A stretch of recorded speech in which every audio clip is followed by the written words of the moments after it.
Hey, what's up, guys? So today we're going to do an unboxing of this antique that I got on eBay. We're going to learn a little bit about it, and I'm going to show you how there's a little bit, if you're going to collect this type of antique, how there's a lot of fraud out there. We're also going to do a little bit of a light restoration as well. So there's lots of things to talk about. So I got this. This was very lucky. I saw it on eBay just listed at, I think it was $35. Now, generally, these sell for between the $100 to the $200 range, depending on the intricacy of the particular coin purse. Now, this is an antique coin purse. These were made circa 1890 to about 1905, 1908, like right around there. And if I can get it open, that would be awesome. Okay, so I'm going to get this out of the bubble wrap, show it to you, explain to you what it is. We're going to Simichrome it. And Simichrome is an actual all metal cleaner, so all different kinds of metals. It will clean. I'm going to show you how there's fraud going on in the antiques world and how to avoid that pitfall if you want to collect this particular item. All right, so the Tam O'Shanter purse I just cleaned off with Simichrome. I used the soft bristled brush, got most of the gook out of it. It was black as the Ace of Spades from patina. I left some patina on, but this is beautiful. What these are, I have other examples here for you to see, are Tam O'Shanter purses. You've seen my videos before if you follow me, and you've seen my Tam O'Shanter purses. But I'm going to explain for the newbies, the newers who come along, what is a Tam O'Shanter purse. A Tam O'Shanter is called a Tam O'Shanter purse because of the shape. So let's flip it. And it looks a lot like a Scottish cap. The name actually became popular after a Robert Burns poem. I believe he was Scottish. And he had a hero in his story by the name of Tam O'Shanter. And that was a man's name. And they noticed that, of course, Scottish people and even Irish people wore these type of caps. And that's how these purses got the nickname of Tam O'Shanter purses. Now, what will you generally see on the market? The most common will be this type of design. Crochet with steel beads in different colors. So you'll see this sometimes in red, in green, in white, in blue, in burgundy, all different colors. Black is most common. And you will see sometimes this star pattern. Sometimes you'll see an all over bead pattern made out of steel beads. Or sometimes you'll find multicolor beads when you get lucky enough to find them like this, all looped and really, really interesting and beautiful. So you have gold here, green and purple or lavender. And that one is actually an unusual type of pattern. Now the tops, you will see many, many, many, many different tops. You're going to see all sorts of, I don't know if I'm pronouncing it right, repoussé, I believe they call it, which is like a raised design. It's a French word. I can't pronounce it. But the most common out of all of the Tam O'Shanter designs you'll find with these metal tops is going to be this Greek coin design. This is the most common one you will see. Most of these purses, you will find patent dates in them, dated 1890. That doesn't mean they were made in 1890. They were just patented at that time. Now, these were made for a couple of decades. So they were made generally between 1890 to about like 1920. The most common ones you will find are actually the 1890 ones to about 1910.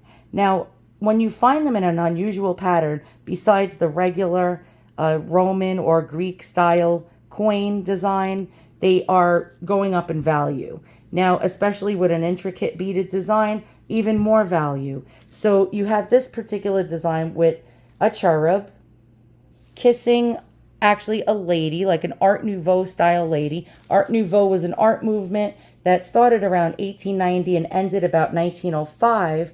It was a quick art movement that ended too soon, I think, in my opinion, with these really amazing designs, really, really lovely, like naturistic, which you'll see a lot of dragonflies, a lot of animals, a lot of these really interesting looking women with these flowy type of hairdos. But this is an unusual design.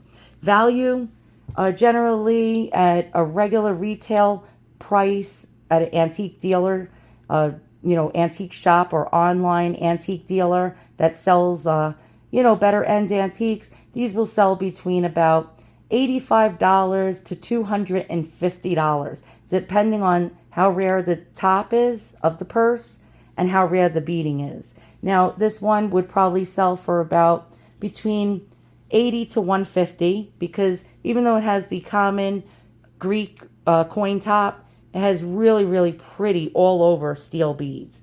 This particular one is more plain, even though it has the same design as the other one. And we have like more of a crochet design with a little star pattern. Generally, this one between about $65 to about $125.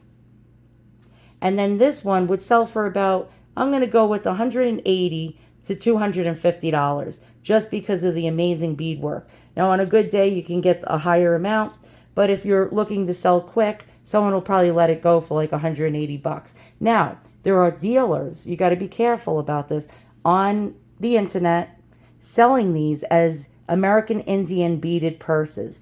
It's absolutely incorrect and actually deceitful for them to be doing that. Now I'm going to show that to you, but first I'm going to show you a couple of the different designs you will find, the more rarer designs than the regular Roman coin designs, and then I'm going to show you the perpetual fraud that goes on in the antiques business, where people mark up things and say that they're something that they're not. Now, there is this website on the internet by the name of First Dibs. First Dibs is actually a really, really high-end website to sell antiques on. More of the advanced dealers will sell on First Dibs. I actually call it First Fibs, because the same stuff you can generally get on eBay for $50, these dealers will be selling that same item for $300 to $500. For example, here is one of the frauds to get more money by telling a bullshit story, excuse my language. So basically, this dealer is saying, because it has the American Indian top, by the way, I told you it came in many different designs, that this was actually sewn by American Indians. And look at the asking price, $975. And what do you notice? I'm going to show you something. Look at that star pattern with the crochet on the bottom. Definitely not made by American Indians, because look at this. This was actually made from a pattern in a magazine, and the purse frames were sold separately by Bostonia. And they actually had a pattern on how to crochet and how to add the beads. And you just supplied the beads and the frame and the crochet pattern separately. So here's the dealer here claiming, and I'll show you, it said that basically the American Indians actually forwarded their handcraft commissioned beaded designs and sold them to Bostonia to be sold. So the beadwork is similar to that of the tribes in the Great Lakes region in America at the turn of the century. It's all bullshit, just to get you to pay $975.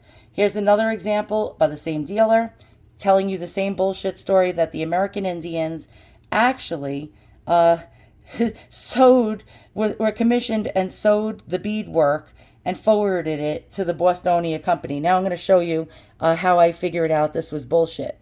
And let's go ahead to, I found an actual Bostonia knitting pattern that was being sold at the time.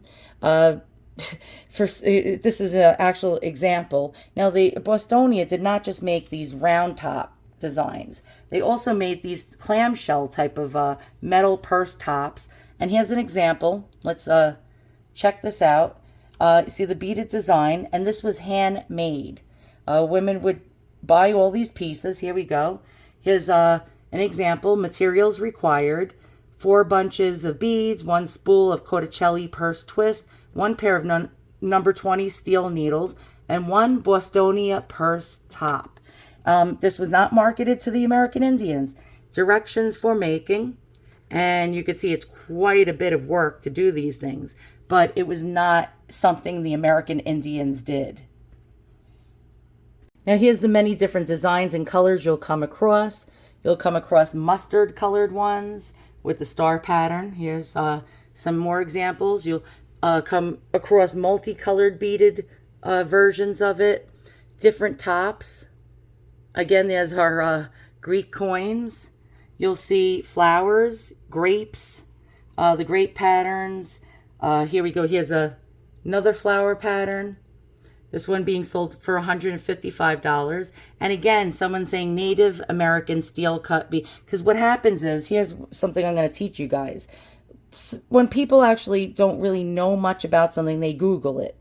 And they probably saw that ad on First Dibs saying that it was American Indian beaded. And this is how it ends up actually screwing it up all over the internet. Then another person will see that and write Native American, and another person will find this purse at an estate sale to flip on eBay and write Native American purse, and that's how things get wrong. Here's another example of the Bostonia purse that we saw in that actual ad, and these were little tiny little coin purses, all done at home. Here's another example of the different designs you'll come across and the colors. Really interesting. And again, really beautiful different beading. Again, the star pattern with a red colored crochet, different design tops, and more different design tops and different colors, different beading patterns. But basically, they sold these as patterns to be done at home, not made and beaded by the American Indians. So stay away from dealers that do that. That's actually I feel that's fraud. That's very fraudulent to be doing that. And it confuses a lot of other people that don't collect this stuff, but are looking to sell it on the internet, because now these purses are going to be erroneously described as Native American artifacts. And it's very, very bad. Actually, hold on. I'm just going to take you back over to here. Didn't want you to see the mess. But be careful. Always do your homework. Always do your research. Always look things up. Google them. And if you see purses like these are actual Tam O'Shanter purses, not made or beaded by American Indians. Thanks for watching. See you guys all soon. Hope you learned something.